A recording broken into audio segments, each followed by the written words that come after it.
제가 올라오기 전에 한번 찾아봤어요. 한국 사람들이 뉴질랜드에 대해서 어떻게 생각하고 있나. 그랬더니 뉴질랜드 한국 사람들이 이민 가고 싶은 나라 3등 이게 올라와 있더라고요. 첫 번째 나라는 어디일까요? 이민 가고 싶지 않으신 분들만 모이신 것 같아요. 첫 번째는 카나다, 두 번째는 호주고, 세 번째는 뉴질랜드라고 하더라고요. 뉴질랜드 누구나 한 번쯤 가보고 싶고 또 기회가 되면 한번 살아보고 싶은 그런 아름다운 나라 맞습니다. 그러나 그 나라가 좋은 점이 있는 반면에 반대로 또 굉장히 어려운 점들도 있어요. 제가 한국을 방문하게 된 이유는 그 땅에서 사는 굉장히 어려운 문제 때문에 제가 한국을 오게 됐습니다. 그게 뭐냐면 뉴질랜드는 자연 경관이라든지 이런 건 너무너무 아름답고 공기도 좋고 사람 살기는 좋은데 병원에서 치료받는 거는 굉장히 어렵습니다. 제가 고관절 수술을 이제 다음 주에 해야 되는데 여러분들 기도해 주세요. 제가 좀 큰 수술을 해야 됩니다. 그런데 그런 문제가 있음에도 불구하고 뉴질랜드에서 정형외과 의사를 만나는데 7개월이 걸렸어요. 여러분들 정형외과 의사 만나려면 그냥 그날 가서 만날 수 있죠. 한국 좋은 나라입니다. 여러분들 정말 좋은 나라에 살고 계세요. 뉴질랜드 나라가 좋다라고 하지만 아프면 무슨 그런 의미가 있겠어요? 그런데 제가 정형외과 의사 만나려고 신청을 했는데 7개월 만에 만났어요. 그리고 스테로이드 주사를 맞아서 통증을 좀 줄이려고 했는데 8개월 걸려서 주사 한 대 맞고 한국에 오게 되어졌습니다. 제가 갖고 있는 이 고관절의 문제는 저의 평생에 어떻게 보면 가시와 같은 문제인데 그것 때문에 하나님을 만나게 되어졌고 또 사역자로 제가 이렇게 설 수 있는 기회가 되긴 했지만 항상 어려운 문제이기도 했습니다. 갑자기 통증이 생기기 시작을 했고 그래서 이제 어려운 시간이 저에게 찾아왔어요. 제가 얼마나 열심히 기도를 했겠습니까? 이 문제를 붙잡고 금식도 하고 작정 기도도 하고 또 주변에 많은 분들이 정말 열심히 기도를 했어요. 하나님이 저의 기도에 응답하셨을까요? 아멘이면 너무 좋은데 제가 원하는 대로 하나님께서 응답을 안 해주셨어요. 그래서 결국은 이제 한국에 와서 큰 수술이긴 한데 이제 수술을 받게 되는 것이죠. 여러분, 그리스도인으로서 신앙생활을 하다 보면 우리 가운데 한 가지 고민이 생길 때가 있어요. 그것이 무엇이냐면 하나님이 온 세상을 주관하시는 전능하신 하나님이시다라는 것을 우리 모두 다 믿습니다. 여러분 믿으시죠? 하나님이 전능하신 분이심을 믿으시나요? 그걸 안 믿으면 이 자리에 나와 있을 이유가 없죠. 우리 모두 다 하나님은 전능하시다. 어떤 일도 다 가능하게 하실 수 있다. 그 믿음이 있기 때문에 우리는 이 자리에 나와 있습니다. 그런데 우리의 믿음은 거기에 있지만 당장 우리의 현실은 그렇지 않을 때가 있다라는 거예요. 하나님이 전능하시면 나의 삶을 하나님의 전능하심으로 이끌고 가시면 너무 좋을 것 같은데 그것이 내 삶에 증명되어지지 않는 그런 순간들이 현실들이 우리들 가운데 있다라는 거예요. 몸이 아파서 기도합니다. 그러면 하나님이 응답해 주셔서 싹 나을 수 있잖아요. 하나님은 전능하신 분이시니까. 그런데 기도해도 그 아픈 몸이 나았지 않을 때가 있다라는 거예요. 가정에 문제가 있어서 기도를 합니다. 간절한 소원이 있어서 기도를 합니다. 전능하신 하나님이시니까 그 모든 문제를 해결해 주시면 너무너무 좋은데 그렇지 않을 때가 있다라는 것이죠. 그렇게 되다 보면 우리는 하나님이 진짜 전능하신 게 맞나? 이렇게 하나님을 의심은 아니지만 의심하진 않죠. 저도 하나님을 전능하심을 의심하진 않아요. 그런데 진짜 하나님이 전능하신가? 왜 나에겐 그런 역사를 하시지 않는가? 그런 의구심이 들 때가 있다라는 거예요. 아니면 내 믿음이 좀 부족한가? 제가 한번 여러분들에게 여쭤볼게요. 저 처음 본 사람이지만 믿음이 있게 생겼어요? 없게 생겼나요? 대답을 안 하시네. 제가 다시 한번 여쭤볼게요. 제가 좀 믿음이 있을 것 같나요? 네, 감사합니다. 제가 믿음을 가지고 기도했어요. 왜 금식은 하겠습니까? 작정하면서 기도를 하겠습니까? 믿음이 있으니까 그렇게 하는 거죠. 그런데 그 기도가 응답이 안 될 때 내 믿음이 없나? 내 믿음이 부족한가? 이런 마음이, 자책감이 우리 마음에 들 때가 있다라는 것이죠. 아마 신앙생활 하시면서 그런 경험들은 다 한 번쯤 해보셨으리라고 저는 생각을 합니다.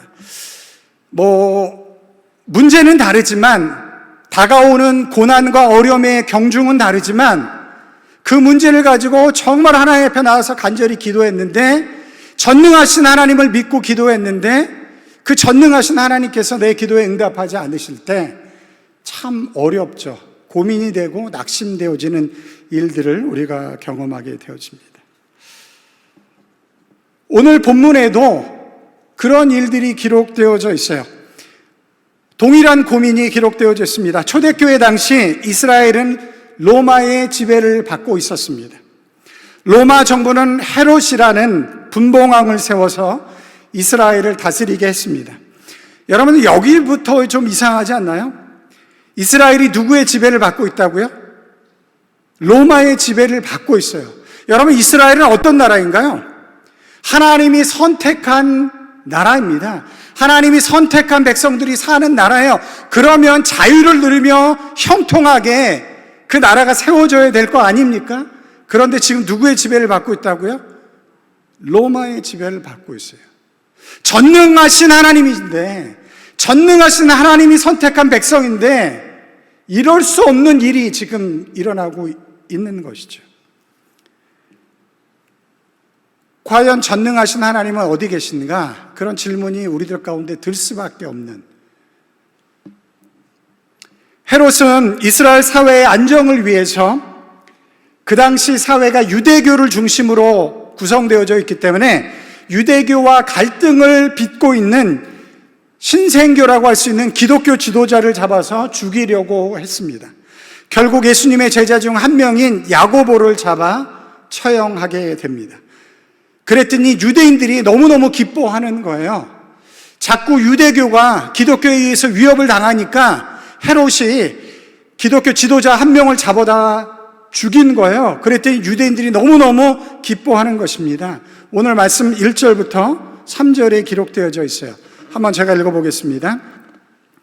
그때 헤롯 왕이 손을 들어 교회 중에서 몇 사람을 해하려 하여 요한의 형제 야고보를 칼로 죽이니. 여러분, 하나님이 세운 예수님의 제자가 어떻게 됐다고요? 칼로 죽임을 당하게 되어졌어요. 3절을 보시면 유대인들이 이 일을 기뻐하는 것을 보고, 야고보가 죽자 유대인들이 기뻐했다라고 성경은 기록을 하고 있습니다. 그러니까 헤롯이 야고보를 죽이니까 유대인들이 이렇게 기뻐하는데 내가 한 사람을 더 잡아서 죽여야지. 그래서 누구를 잡아들이냐면 베드로를 잡아들입니다. 베드로를 죽이려고 하는 것이죠. 3절 끝에 보니까 베드로도 잡으려 할새 때는 무교절 기간이라. 여러분, 전능하신 하나님은 도대체 어디 계신가요? 예수님께서 12제자를 선택해서 그들로 하여금 하나님의 복음을 증거하도록 했는데 그 핵심 인물인 야고보가 헤롯이라는 로마의 앞잡이에서 죽음을 당하게 되어졌다라는 것이죠. 하나님은 전능하신데 그 전능하신 하나님은 도대체 어디 계시는 건가요? 예수님의 수제자라고 불렸던 이제 베드로는 죽음을 앞에 두는 상황에 처하게 됐습니다. 감옥에 갇혀서 6월절만 지나면 이제 처형할 그런 위기의 순간을 그가 맞이하게 되어졌다는 것이죠. 과연 전능하신 하나님은 어디 계시는가요? 베드로가 잡히게 되어지자 초대교회 성도들은 간절히 하나님께 기도하기 시작합니다. 그때 너무너무 감사하게도 전능하신 하나님은 베드로에게 특별한 기적을 베푸셔서 감옥에서 풀려나게 하십니다. 쇠사슬이 풀어지게 하시고 문이 저절로 열리게 하시고 천사를 보내서 그를 인도해서 다시 안전하게 기독교 공동체로 돌아오도록 베드로를 이끌어 주십니다. 초대교회 성도들의 간절한 기도가 응답되어진 것이죠. 그러나 여기서 우리는 할렐루야 외치며 기뻐할 수만은 없습니다. 왜냐하면 베드로는 풀려났지만 누구는 죽임을 당했다고요? 야고보는 죽임을 당했기 때문에 그렇습니다. 제가 설교를 준비하면서 오늘 본문 말씀을 통해서 전능하신 하나님은 우리 가운데 역사하신다, 이런 메시지를 전하는 것이 맞을까? 아니면 하나님 당신은 진정 전능하신가요?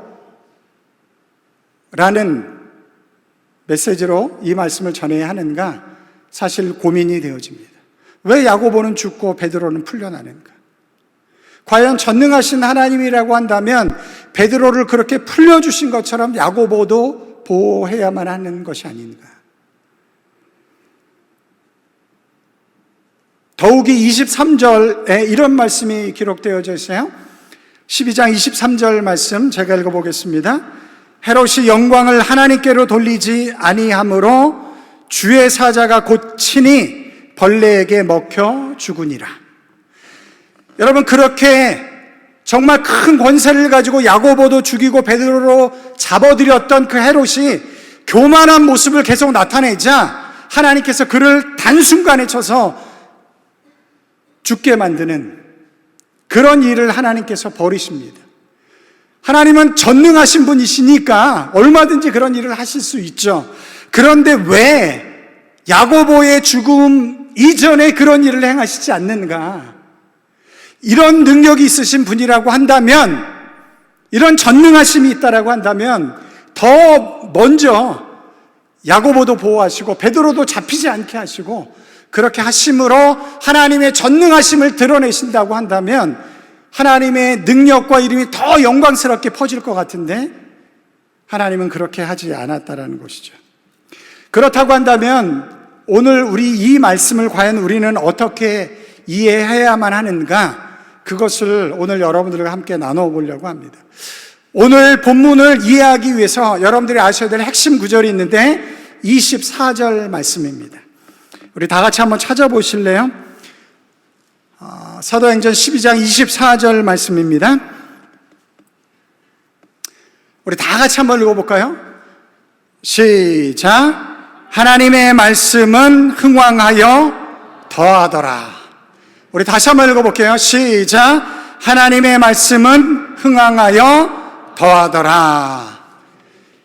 여러분, 이런 여러 가지 일들이 일어났지만, 우리가 다 알지 못하는 일이 일어났지만, 그러함에도 불구하고 뭐라고요?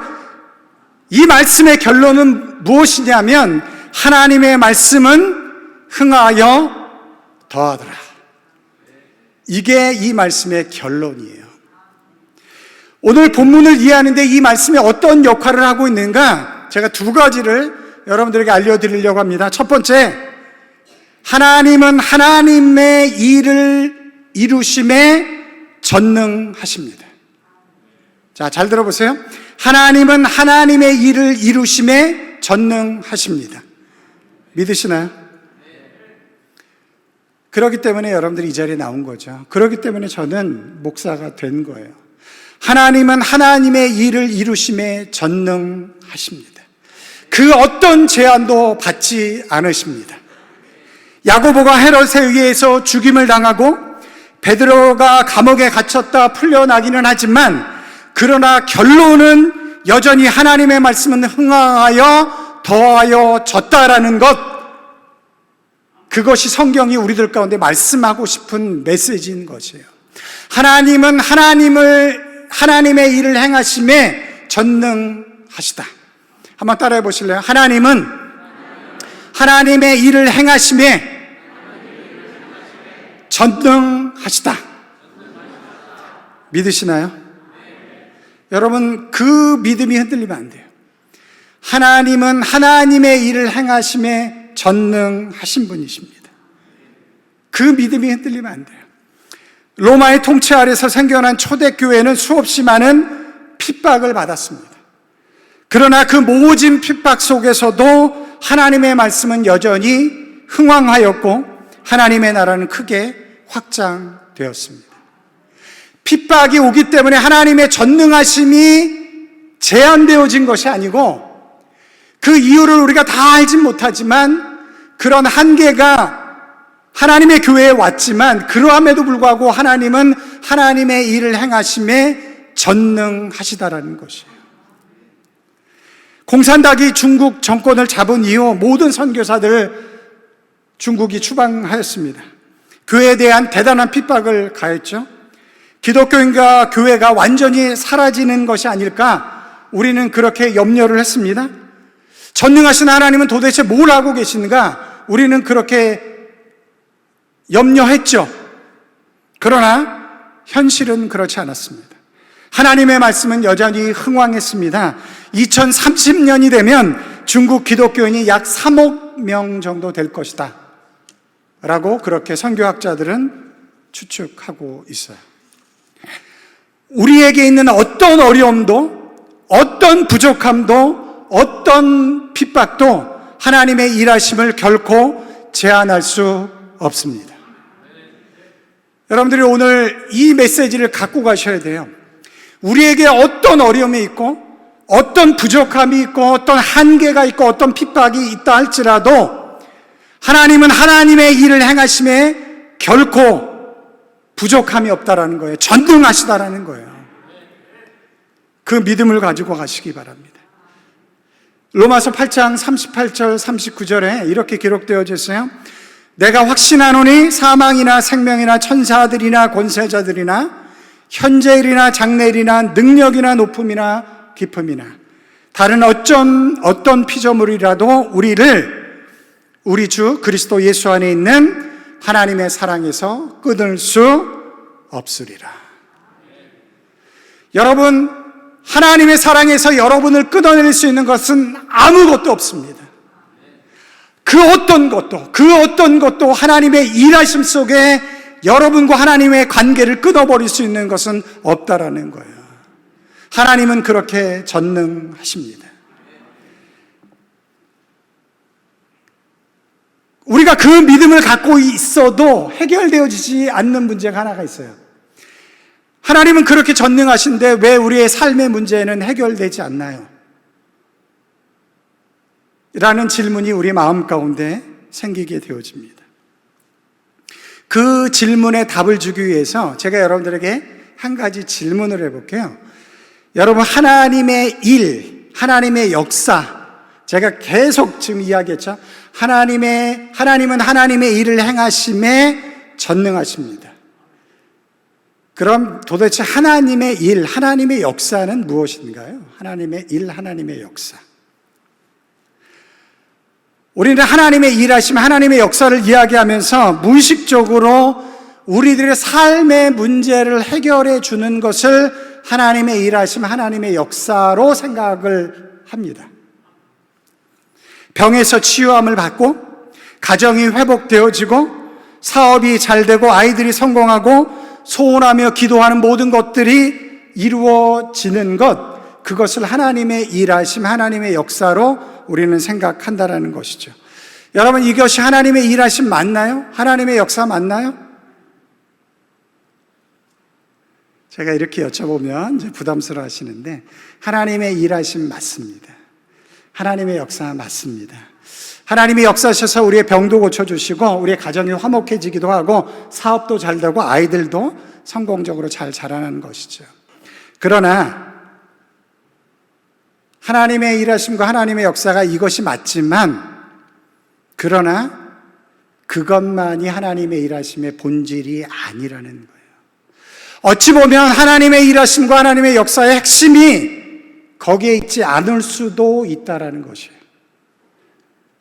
하나님의 일하심에는 더 중요한 목적이 있습니다. 그것은 무엇이냐면 바로 우리의 구원이에요. 우리의 구원입니다. 세상을 구원하는 것, 바로 나 자신, 여러분들 개개인을 구원하는 것뿐만 아니라 이 세상을 예수 그리스도의 복음으로 구원하는 것, 그것이 하나님의 일하심과 하나님의 역사의 핵심이라는 것입니다. 다르게 말하면 내 안에, 세상 안에 하나님의 나라를 이루어가는 것, 그것이 바로 하나님의 일하심의 본질적인 목적이라는 것이죠. 그래서 여기서 대단히 중요한 결론이 나오는데 잘 들으셔야 돼요. 하나님께서 나를 구원하기 위해서, 아니면 이 세상을 구원하기 위해서 내 삶에 형통함이 주어질 수도 있지만 내 삶에 고난이 올 수도 있다라는 것이에요. 누구도 그걸 원하진 않지만, 그러나 하나님의 일하심을 위해서, 하나님의 역사를 위해서 때로는 내 삶이 형통함으로 이끌어질 때도 있지만 때로는 내 삶 가운데 고난이 찾아올 때도 있다라는 것이에요.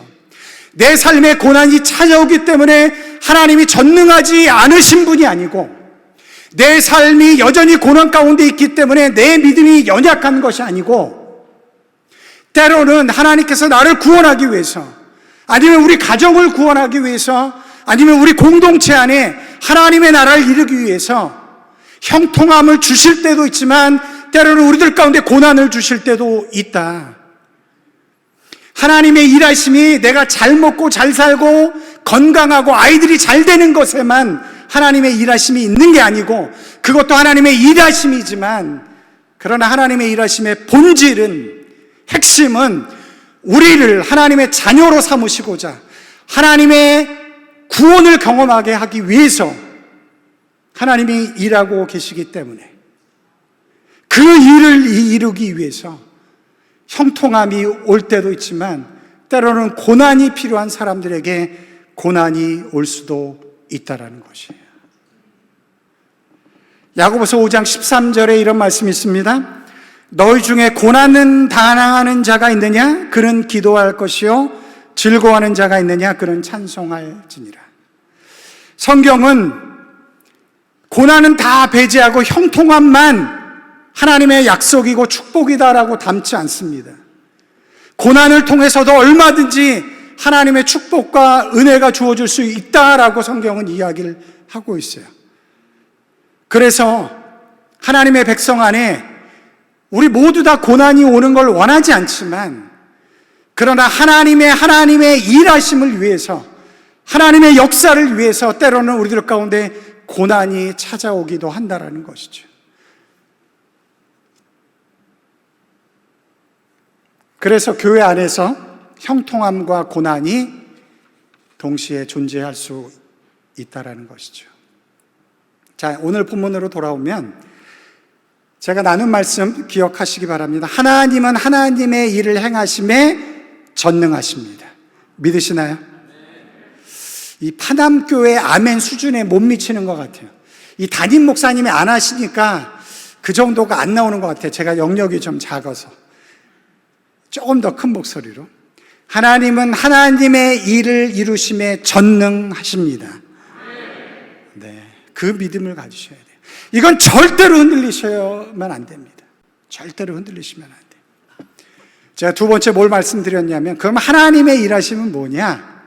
하나님의 일하심의 본질은 우리의 구원이에요. 세상의 구원입니다. 하나님이 우리가 잘 되고 형통하기를 원하세요. 그러나 그것이 우리를 구원하는 일에 방해가 되어진다라고 한다면 하나님은 형통함 대신 우리에게 고난을 주실 수도 있다라는 것이에요.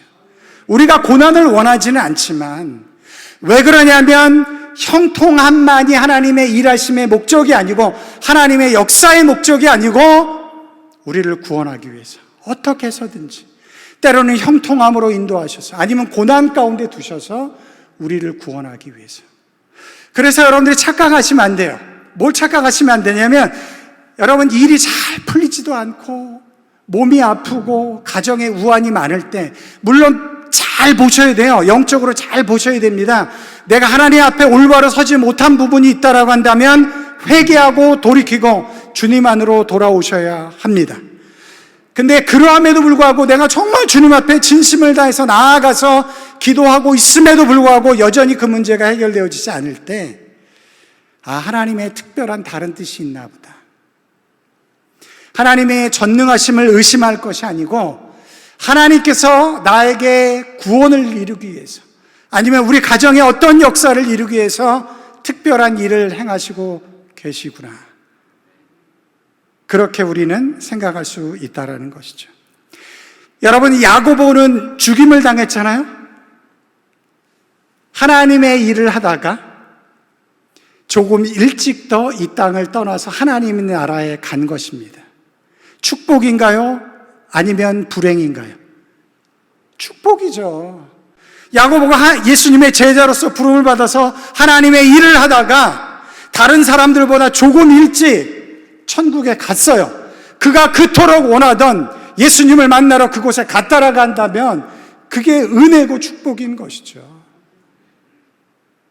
고난이지만, 이 땅에선 고난이지만 그것이 하나님의 은혜이고 축복이고 하나님의 전능하심인 것이에요. 베드로는 살아났잖아요. 감옥에서 풀렸잖아요. 왜 그랬을까요? 베드로는 하나님의 계획 속에 아직 이 땅에서 더 해야 될 일이 있으니까 하나님이 이 땅에 남겨두신 거예요. 하나님의 구원을 위해서, 세상의 구원을 위해서. 또 다른 등장인물 헤롯, 대단한 권력을 가지고 기독교를 핍박했던 헤롯, 어떻게 됐나요? 하나님을 대적하기 시작하시니까 하나님께서 단판에 그의 생명을 거두어 가셨습니다. 이 모든 일을 담아서 하나님은 하나님의 일을 이루시고, 그 이루심의 결론이 뭐냐면 바로 오늘 우리가 읽은 24절 말씀이에요. 하나님의 말씀은 흥왕하여 더하였더라. 하나님 전능하신가요? 하나님은 이렇게 전능하세요. 하나님은 이렇게 전능하십니다. 여러분, 우리에게 고난이 왔다고 해서, 지금 나라가 굉장히 어렵잖아요. 저도 걱정이 많이 되어지고 많은 사람들이 걱정을 합니다. 그러함에도 불구하고 저도 걱정하면서 기도해요. 그러나 저는 궁극적으로 하나님의 전능하심을 믿습니다. 야고보가 죽었지만 그 죽음으로 인해서 하나님의 역사가 제한받지 않는다라는 거예요. 어떤 한계와 연약함이 하나님의 일하심을 제한할 수 없다는 것입니다. 그래서 하나님은 전능하신 분이세요. 그런 의미 속에서 우리에게 주어진 형통함이 다 하나님의 축복이 아닐 수도 있어요. 여러분, 잘 생각하셔야 돼요. 사업이 잘 되고 뭐가 다 잘 돼. 야, 하나님이 너무 큰 복을 주신다. 근데 그것으로 인해서 여러분 구원이 흐려지기 시작하면 그것은 하나님의 축복이 아닐 수가 있습니다. 그러나 내 삶에 고난이 오고 어려움이 있습니다. 그런데 그것 때문에 주님을 더 붙잡게 되어지고 주님 앞에 나아가길 기뻐한다면 하나님의 일하심의 목적이 뭐야? 우리를 구원하기 위한 목적이잖아요. 그 고난이 도리어 하나님의 은혜요 축복이 되어질 수 있다는 것이죠. 우리가 보기에는 하나님이 뭘 하고 계신가 싶기도 하고, 하나님이 진짜 전능하신가 의심스럽기도 한 일들이 일어나지만, 그러나 하나님은 여전히 전능하심으로 하나님의 일을 하고 계십니다. 낙심하지 마십시오. 너무 힘겹게만 생각하지 마세요. 여전히 하나님은 하나님의 일을 하고 계십니다. 때로는 형통함으로, 때로는 고난으로 우리를 구원하기 위해서, 세상을 구원하기 위해서 하나님은 지금도 전능하심으로 하나님의 일을 행하시는 줄 믿습니다. 제가 한국으로 수술받으러 오는 길이 그렇게 마음은 편하지 않았어요. 하나님, 저의 목회 후반부를 위해서 하나님의 전능하신 능력으로 저를 고쳐주십시오. 그러면 제가 더 담대하게 하나님의 사역 감당하지 않겠습니까? 정말 간절하게 기도했어요. 금식하며 작정하고 기도했어요. 근데 하나님께서 응답해 주시지 않으셨어요. 제가 원하는 대로. 그리고 나서 여러 시간들을 보내면서 하나님께서 이 말씀으로 저를 깨닫게 해 주셨습니다. 나에게 당장 이것이 응답되어지지 않았다고 해서 하나님이 전능하시지 않은 분이 아니고, 내가 다 알지 못하지만 하나님은 더 큰 지혜로, 하나님은 내가 알지 못하는 더 큰 지혜로 나를 구원하기 위해서, 또 세상을 구원하기 위해서 하나님의 전능하심으로 여전히 일하고 있다라는 것을 저로 하여금 깨닫게 해 주셨습니다.